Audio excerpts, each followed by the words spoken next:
Manage your mind and win. Tools you can use against depression, anxiety, and mental unclarity. These are just conversation pieces, things I'm thinking about, and I'm just recording them and just gonna put them out there. See if we can't get some conversations going and some thoughts on these. Um, One of the other reasons why I'm not a therapist, and I don't believe in the American medical system, but also like I feel like one of the things that it does is it takes the emotions out of things, and us as a people respond to emotions a little bit better or a little bit differently than other communities do, right? So one of the things I just think when you take emotions out of something, it gets very inauthentic and mechanic and robotic. Like it's not real. You know what I mean? Like you're not a human being anymore.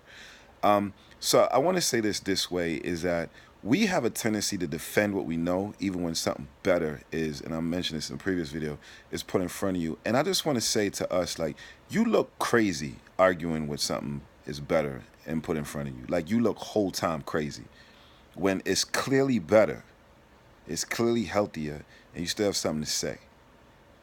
You know what I mean? Like just let's keep it a brick for a minute, like just a whole brick. Like when somebody presents to you like somebody says to you, I was watching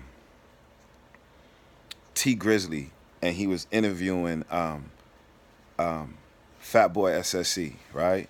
On his show, I think Lunch with T Grizzly or something like that. And I respect T Grizzly for how he said it.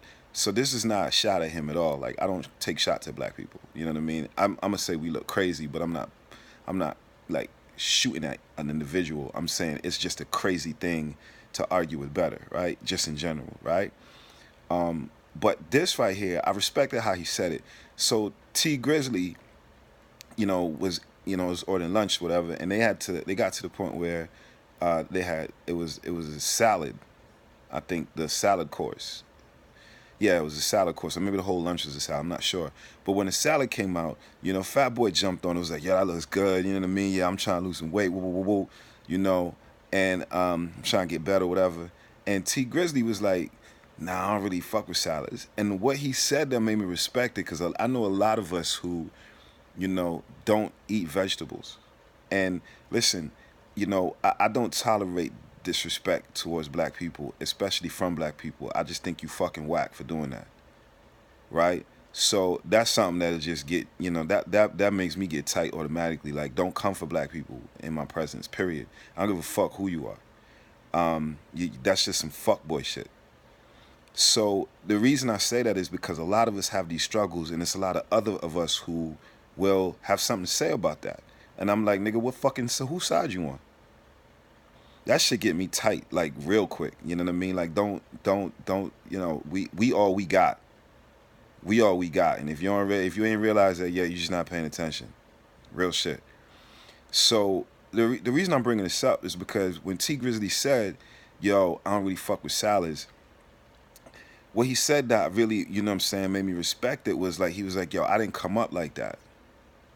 You know what I mean? He didn't have nothing negative to say. He wasn't like, yo, Sal's is whack. I've heard people whole, half adults, you know what I mean? Saying half adults meaning it was a young lady, she was really young, like early 20s, was like, yo, how you know vegetables is even good for you?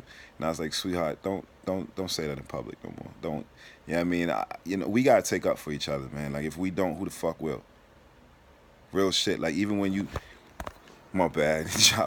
Even when you hear us say crazy shit, you know what I mean? It's like, yo, the first thing we as black people got to think about is why do you think like that? Where did you get that information from?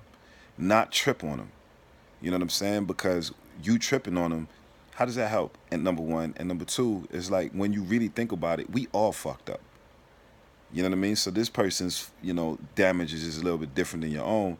But whole time, like we all fucked up. And if we don't take up for each other, who the fuck will? You know what I mean?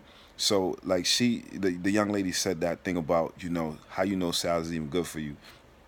And I had to just, you know what I mean? I don't even remember what I said. It was a few years ago. But my whole punchline is I know grown adults, 50-year-old, 40-year-old adults who be like, yeah, I don't eat vegetables. You know what I'm saying? Like, I know, like, personally, like, you know what I mean? And it's like, what do you say to that? You know what I mean? But what you don't do is come for him. But overall, I just respected the fact that, he didn't shit on the salad. He was just like, yo, I ain't grow up like that, you know. And when we have those scenarios in you know in our presence, I want us to like, number one, never come for each other. That's corny. Number two, try to massage those conversations a little bit more. You know what I mean? Try to invite, like, you know what I'm saying? Like, be light about it. Be like, oh man, you know, like a good thing to say, you know, and I'm open even. What would be a good response when, you know, a grown adult says something like that? And you know, of course, you know, you recognize that's family and he or she just didn't come up in a healthy environment, which again, we all in some way fucked up. Like, what is a good thing to say to try to nurse that? You know what I mean? And only us is gonna nurse that effectively. You know what I mean? Like, that's on us to do that and help each other out. So what do you think? What are some things we could say to help each other out of situations that are obviously just not to our benefit?